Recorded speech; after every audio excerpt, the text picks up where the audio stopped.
Good to have you back as we continue our trek down the road. I've relied on Daryl Ritchison for years. Daryl has been, I first knew of his work in TV. What we're doing right now is having the opportunity to speak into a camera and give information out that you could trust. Well, Daryl worked for WDY for years and became that individual that people said, I heard it from Daryl, which meant you trusted it. Now he still works in the area of weather, just in an area of, what I would call areas that sometimes are ignored. At NDAWN, what Daryl does is really, well, it's probably best described by him, but what he does is make sure that areas aren't ignored. Let's bring him in. Daryl, good to have you coming down the road with us. Oh, it's fantastic to be here. Describe what you're the director of. I shouldn't have started that. It's best described by you. Well, I'm the director of the North Dakota Agricultural Weather Network, usually just referenced as NDAWN. We have 172 weather stations in Montana, North Dakota, and Minnesota, most of which are in North Dakota. And what we do is, there's agriculture in the name. What we really do is provide data that allows farmers to understand, when do we need to spray? When are diseases most likely? Really, when to plant in the spring, when the soil temperatures are correct. We have, with that many stations, just an incredible amount of rainfall data, who got hit, who didn't get hit. But although we're an agricultural weather network, we also have soil data. For example, that soil data is widely used for flooding in the spring. If you looked at the Red River Valley flood forecast, for example, they would mention back in January, February, well, these are the soil readings from last fall. This is where the frost depth is. That's the data that they're getting from NDAWN. So our abilities to serve goes way beyond that. This storm, I have over 70 cameras up there. People knew where the weather, when it got hit bad, what went on, where's the snowfall. And some of those gauges have all-season gauges on them, so we can tell what was the moisture content of the snow. So our breadth and width just goes beyond words and how useful it is, I think, for the state. Okay, we're going to get into this storm in just a little bit, but the physical structure, the way it works, you're being heard by farmers and ranchers right now who can grab a 9/16 wrench and fix just about anything they want. So what does it look like? How does it work physically? We have two types of stations, tripods. So it's just 3 legs go up. We measure all the data from 3 meters down, so 10 feet down. Plus we have towers, same exact 3 meters, 10 feet downwards, but we also have sensors up at 10 meters, 33 feet, because that's the international standard for wind. And plus, if we put sensors up there, we can measure inversions, the difference in temperatures, which greatly impacts, say, spray drift. Okay. And you can't technically spray legally if there's an inversion in place. We have the only real-time inversion app on the planet, I do believe, for example, for agricultural purposes. But that allows us to sense much more areas of the atmosphere coming on down forward. All that data then has a cell modem in place. That sends it to our servers, so all of our data is updated every 5 minutes, 24/7, 365. And then, of course, we have daily stats, hourly stats, monthly stats associated with that. But for instance, if you'd go to NDAWN.info, it's a mobile compliance site that we have. That has all our pictures on it, and it has all of our data outside of our main website. So you can follow along the weather, where's the winds the strongest, where it's moving in towards, for instance. And if you go, there's even some graphics that will show you our data on top of a radar, so you know what's happening with radar coverage and our data all at the same time. Is there any subscription to this? Is there any fee?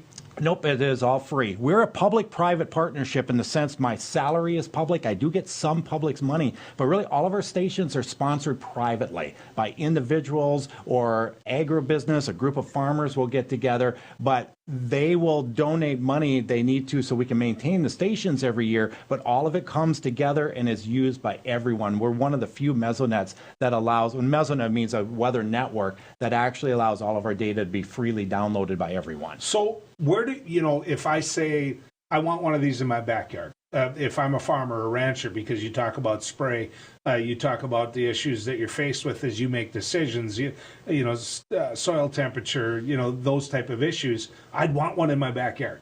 I mean, I'd be calling you saying, this is pretty handy, as close to me as you can get. How do you determine where they go? First, you contact me. And then we start making those decisions. Matter of fact, we're making a decision on a station up in western Mercer County right now, so just south of Lake Sakakawea, finding a location there, for an example, and a few other sites that we'll be putting up during the course of the summer. So that's the start. A lot of times I will say, you're so close to another station, I don't think you need to invest in us, because I don't want you to spend money you don't need to invest on us.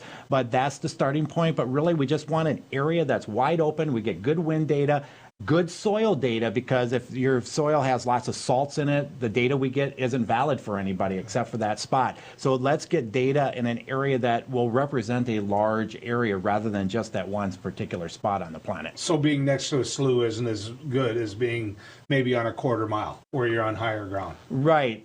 So it's just a little bit more representative, because our data is always representative for that spot, of course, but will that soil type, that area, be representative of, say, a 10-mile circle around the station? How does the gear stand up to a North Dakota winter?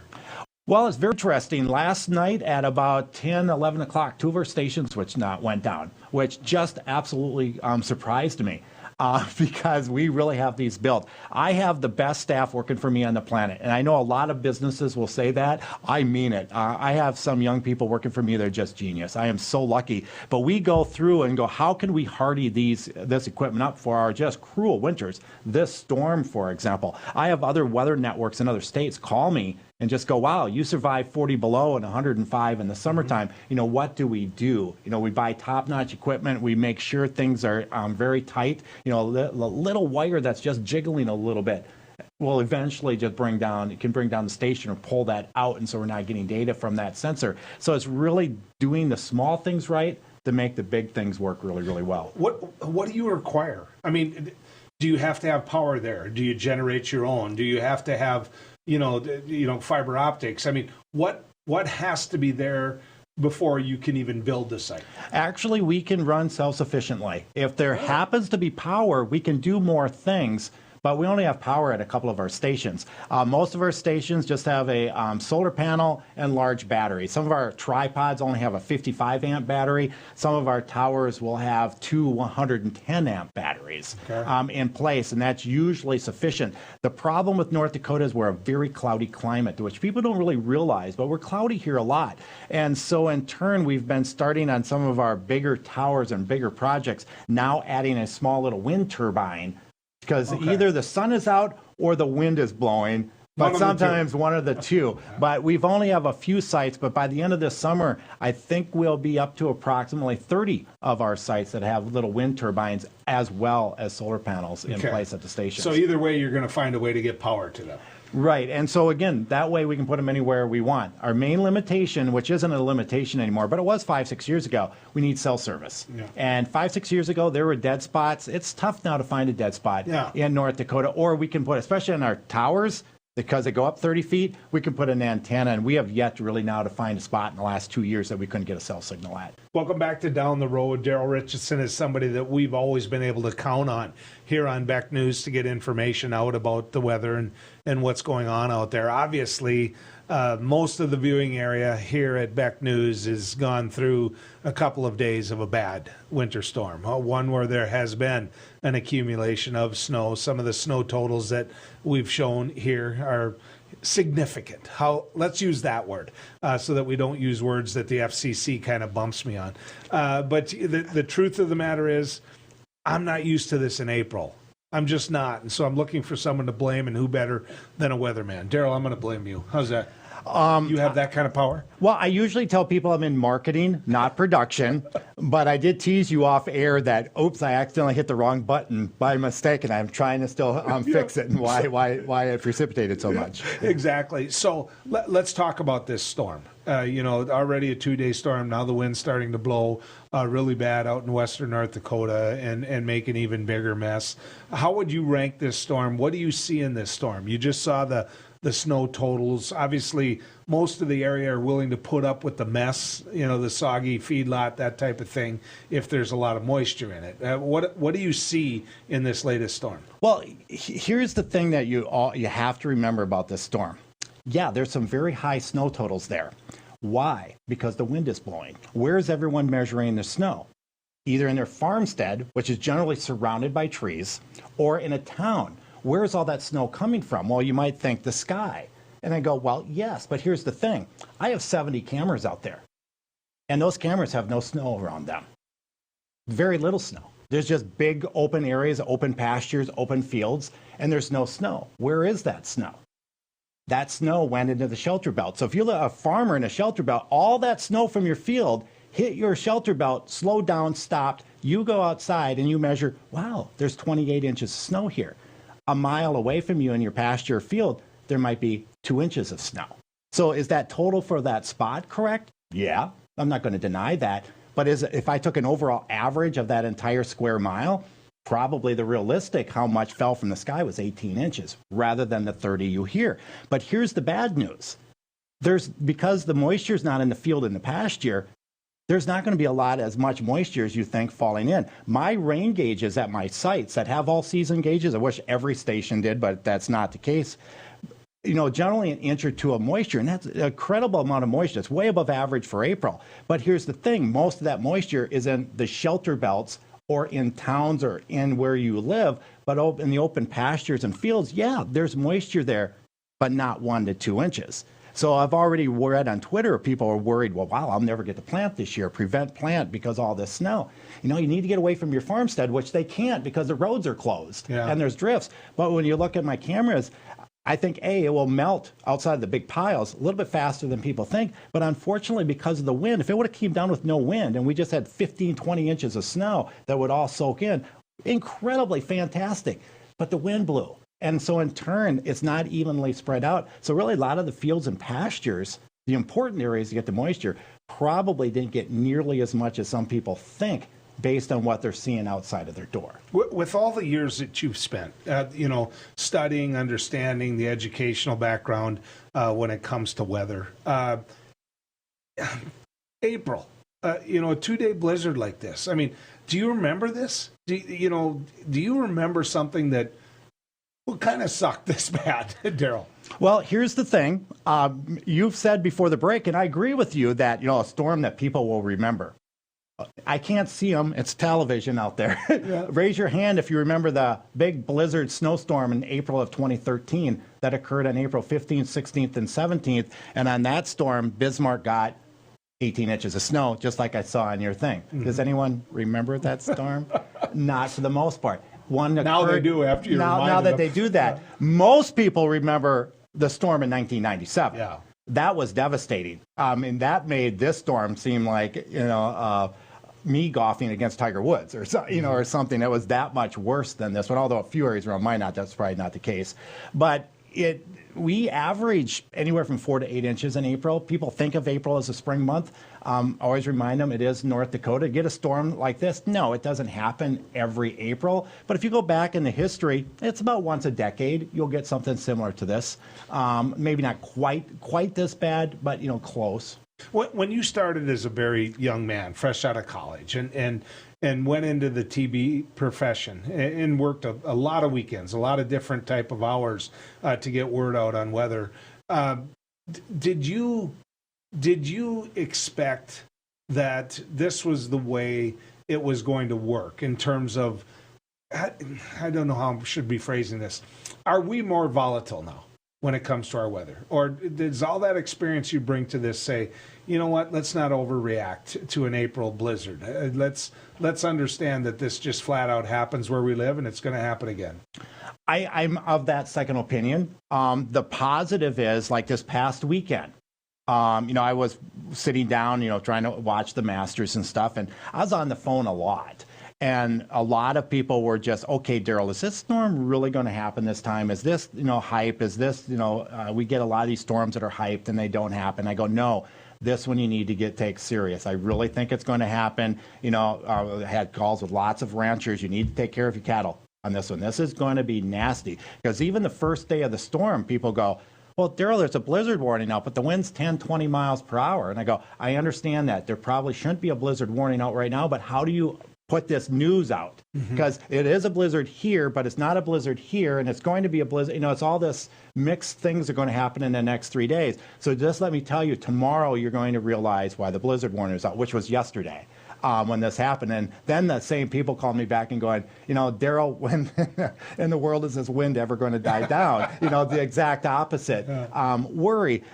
So it does happen. We do live in North Dakota, but the benefit is we got a number of days notice on all of this. It impacted different areas of the state differently. Not every forecast for every spot was perfect. You can't expect that on it, but I think the message was sent out, reasonably well, and we were prepared.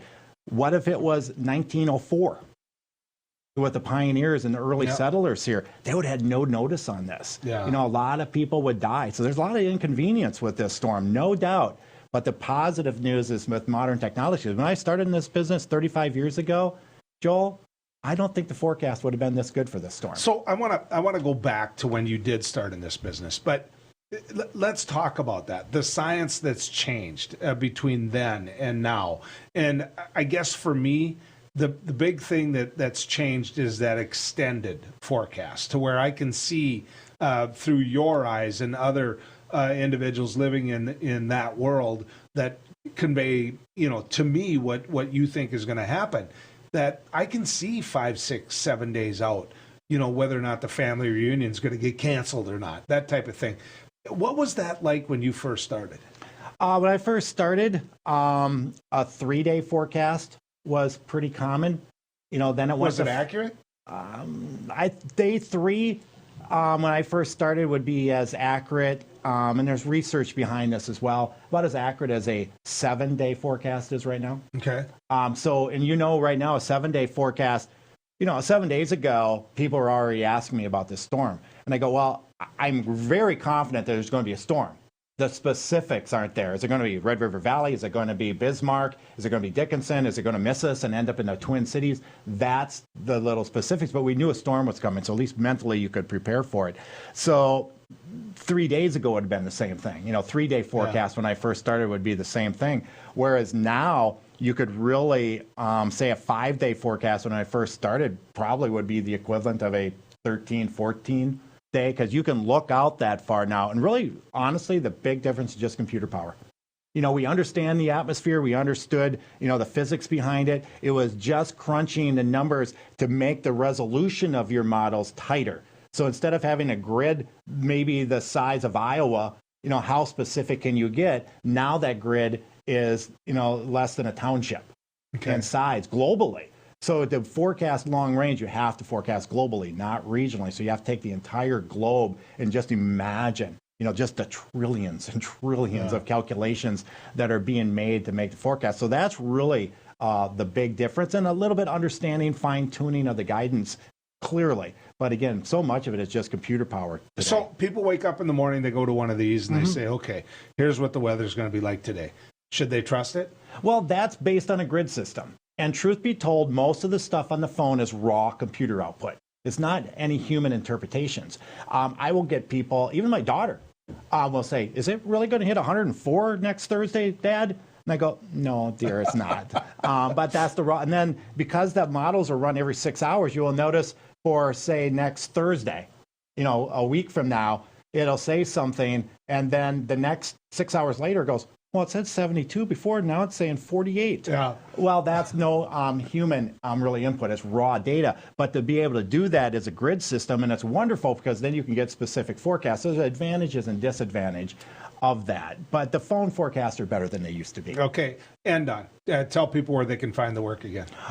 We have a number of websites. Our main URL that you go to, no one will remember. It's ndawn.ndsu.nodac.edu. That one's tough. But if you go to NDAWN.info, so that's NDAWN.info, that's our mobile compliance site. It doesn't have quite as much as our main site, but there's a link on that to our main site. But there's a lot of current data on that main site. And again, it's mobile compliance. No matter what device you use it on, it will fit your screen. And it has some great information on it. And including that NDAWN.info is the one that has our photos on if you just want to take a look at what's happening around the state. So they can see it. Daryl, thanks for always being there for us.